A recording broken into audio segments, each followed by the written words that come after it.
A Dreamer Boy. Chapter 1. The House on Mulberry Lane. In a small town in Illinois, there was a crooked little blue house at the end of Mulberry Lane. It was a place most people passed without noticing. Just another old house with peeling paint and overgrown grass. But inside that house lived a boy named Jamie Whitaker, and Jamie's mind was bigger than any house could ever hold. Jamie was 15 years old. He had a mop of unruly brown hair, big gray eyes, and a collection of library books stacked so high they nearly reached the ceiling. To the kids at school, he was the shy, skinny boy who never spoke up in class. To his teachers, he was bright, but distracted. To his mother, he was her gentle, peculiar son, who always seemed to be somewhere else in his thoughts. Jamie wasn't sure when he'd first realized he didn't quite fit in.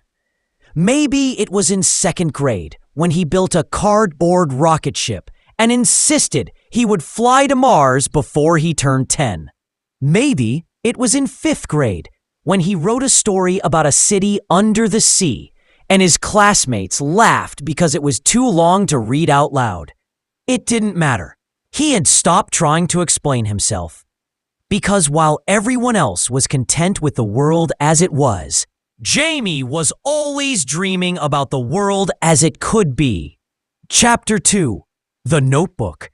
Every night before bed, Jamie sat cross-legged on his mattress and wrote in his blue spiral-bound notebook. He called it his Book of Possible Futures. It was filled with sketches and lists and stories, plans for inventions he might build, maps of places he wanted to travel, ideas for books he would write one day. Sometimes he wrote letters to himself, reminding himself to never stop imagining. He always signed them the same way. Keep dreaming, Jamie. The world needs dreamers. When the rest of the house was dark and quiet, he would tuck the notebook under his pillow, feeling safer knowing it was there. Chapter 3. Mr. Everett's Classroom. At school, Jamie spent most of his time in the back row, doodling in the margins of his papers. He liked history best. Mr. Everett had a way of making the past feel alive. When he talked about the Wright brothers or Harriet Tubman or the first astronauts, Jamie's mind lit up like a storm. One rainy Thursday, Mr. Everett asked everyone to write an essay about what they wanted to be when they grew up. Be honest, he said. Don't write what you think I want to hear. Write what you really want. Jamie stared at the blank page for a long time. Then he began to write. When I grow up, I want to be someone who makes things that help people. Maybe I'll be an inventor, or an engineer, or a writer. I want to build things nobody has thought of yet. I want to prove that dreams aren't just ideas. They can be real. He didn't read it aloud when Mr. Everett asked for volunteers, but when he handed it in, Mr. Everett gave him a quiet nod that made his chest warm. Chapter 4. The Library. Jamie spent almost every afternoon in the town library.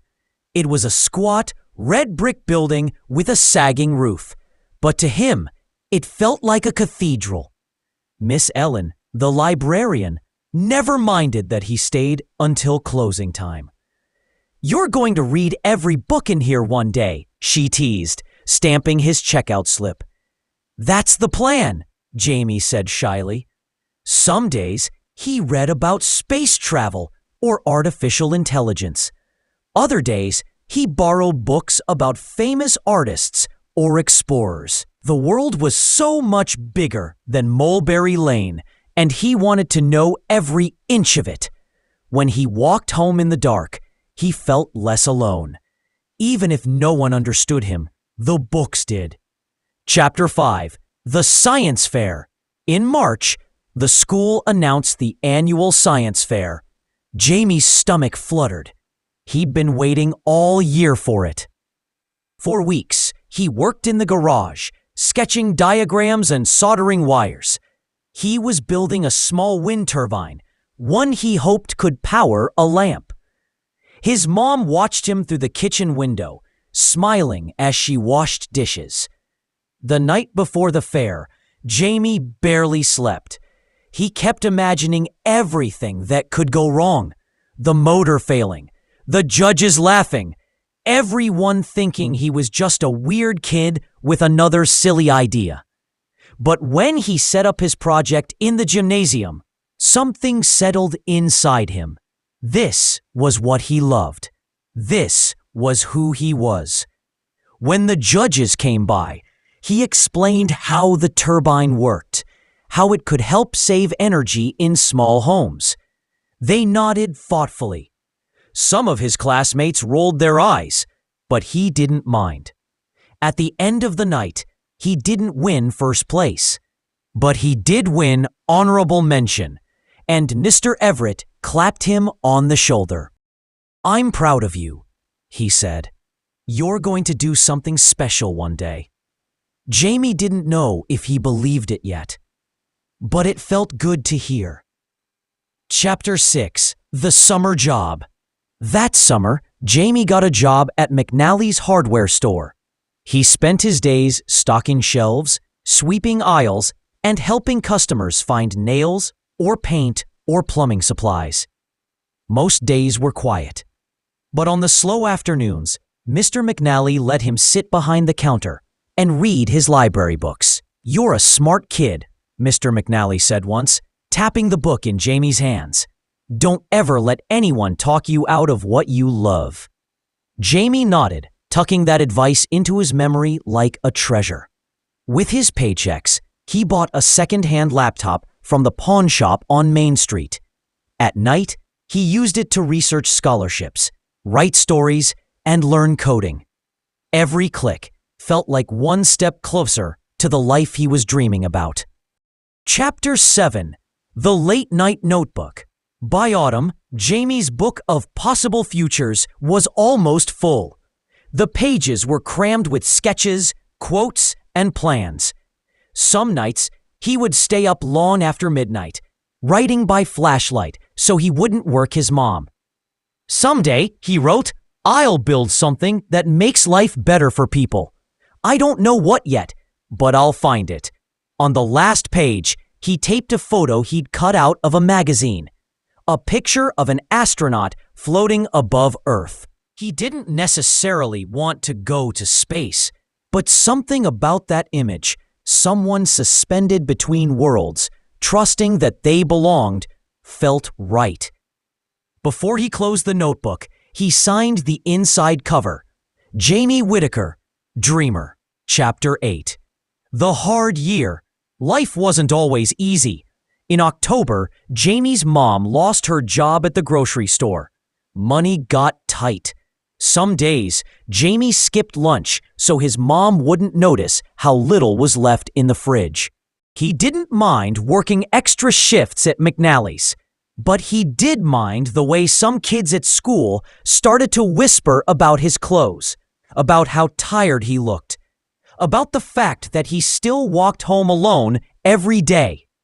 One afternoon, after a rough day, he came home and threw his backpack down so hard the strap snapped. He sank onto the floor, pressing his fists to his eyes. "Maybe I'm just fooling myself," he thought.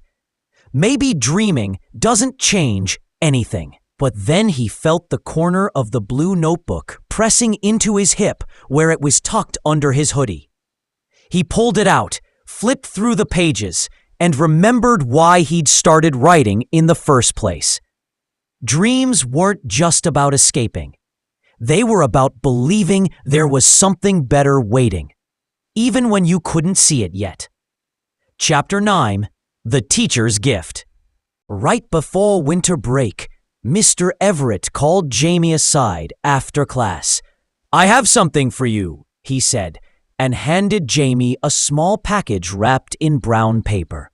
When Jamie opened it at home, he found a hardcover book inside. The Innovators by Walter Isaacson. Tucked inside the front cover was a note. For Jamie, keep building, keep imagining. The world needs your ideas. Mr. Everett. Jamie ran his hand over the cover, feeling his throat tighten. No one had ever given him something like that before. That night, he started reading at his desk, the lamp casting a warm circle of light around him. For the first time in weeks, the ache in his chest eased. Chapter 10. A plan takes shape. The new year arrived with fresh snow and a quiet determination. Jamie decided he was going to apply for the STEM scholarship at the community college 2 towns over. It would cover tuition and supplies for students who wanted to study engineering. He spent every evening working on the application essays. He wrote about his wind turbine, about how much he loved building things, about all the inventions he still dreamed of creating. Some nights, he would look up from his laptop and catch his mom watching him from the doorway, her eyes shining. "You're going to make it," she said one evening. "I know you are." Chapter 11. The Letter. In April, a thick envelope arrived in the mailbox. Jamie held it in both hands, his heart thumping so hard he thought it might bruise his ribs. He carried it inside and sat on the couch. His mom sat beside him, one hand on his shoulder. When he tore the flap open, the first word he saw was, "Congratulations." He didn't realize he was crying until his mom hugged him and whispered, "You did it." He pressed the letter to his chest, feeling something inside him unlock. All those late nights, all those pages in his notebook, it hadn't been wasted. His dreams were finally taking shape. Chapter 12. The Goodbye. The week before he left for college, Jamie walked through the empty rooms of the old blue house. He ran his fingers along the doorframe where he'd measured his height every year, along the window where he used to watch storms roll in. He packed his clothes, his laptop, and his most precious possession, his book of possible futures. On his last night, he sat on the porch steps and watched the fireflies blink in the yard. He thought about how many nights he'd sat there, feeling small and invisible. Now he felt something different. Ready. Chapter 13. A New Beginning. College was overwhelming at first. So many people, so many classes, so many things he didn't know yet. But every time he felt like he might slip back into the shadows, he remembered that he was here because he dared to believe he belonged. He joined the engineering club. He made friends who shared his fascination with renewable energy. He stayed up late in the lab, sketching designs and testing ideas. Every night, he wrote in a new notebook. On the first page, he'd copied the words he'd written to himself years before. "Keep dreaming, Jamie. The world needs dreamers." Chapter 14. The Presentation. In March of his first year, Jamie and his team presented a project on affordable solar panels for low-income communities. As he stood in front of the audience, explaining the diagrams he'd helped create, he felt a nervous heat in his chest. But then he looked down at his notes, at the sketches that had started in the quiet of his childhood bedroom. He took a breath and realized he wasn't scared anymore. He was exactly where he was supposed to be. Chapter 15. A Visit Home. That summer, Jamie went back to Mulberry Lane. The old house looked smaller than he remembered. But the porch still creaked under his feet. His mom was waiting on the steps. She hugged him so hard he laughed. At dinner, she asked about his classes, about the people he'd met, about the things he was building. When he showed her the plans for his solar project, she traced the lines with her finger. "You really are making things better," she whispered. Janie smiled, feeling his throat tighten again. Chapter 16. The Dreamer Grows. Time passed.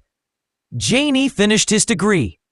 He took a job with a company that developed sustainable energy solutions. He rented an apartment in a city he used to only read about. But he never stopped dreaming. He kept a shelf lined with notebooks, every one filled with new ideas. He kept the old blue notebook too, its cover worn smooth by years of handling. On hard days, he'd open it and remember the boy who had dared to believe in something better. Chapter 17. The Speech. One spring, Janie was invited to speak at his old high school's career day. Standing behind the podium, he saw rows of teenagers staring back, some bored, some curious, some with the same uncertain hunger he'd felt at their age. He told them about building wind turbines in the garage, about working at the hardware store, about writing in a notebook when no one else believed in him. "Don't let anyone tell you your dreams are too big," he said, "and don't ever be ashamed of caring about something. The world needs people who care." As he spoke, he spotted Mr. Everett in the back row, smiling. Chapter 18. The Dreamer Boy. When Jamie drove back to the city that night, he thought about how far he'd come. He was still the same boy who had scribbled wild ideas in the margins of his homework. The same boy who had walked home from the library in the dark, carrying stacks of books and an even bigger hope in his chest. But now, he was also something more, proof that dreams could grow into something real. He rolled down the window, letting the wind rush over him, and whispered into the night, "Thank you for never giving up." Chapter 19. A New Page. At home, Jamie pulled out a fresh notebook. On the first page, he wrote, "A new book of possible futures." He thought about all the things he hadn't done yet, all the ways he still wanted to help, create, imagine. And he knew, without any doubt, that he would keep dreaming for the rest of his life, because that was who he was, a dreamer boy.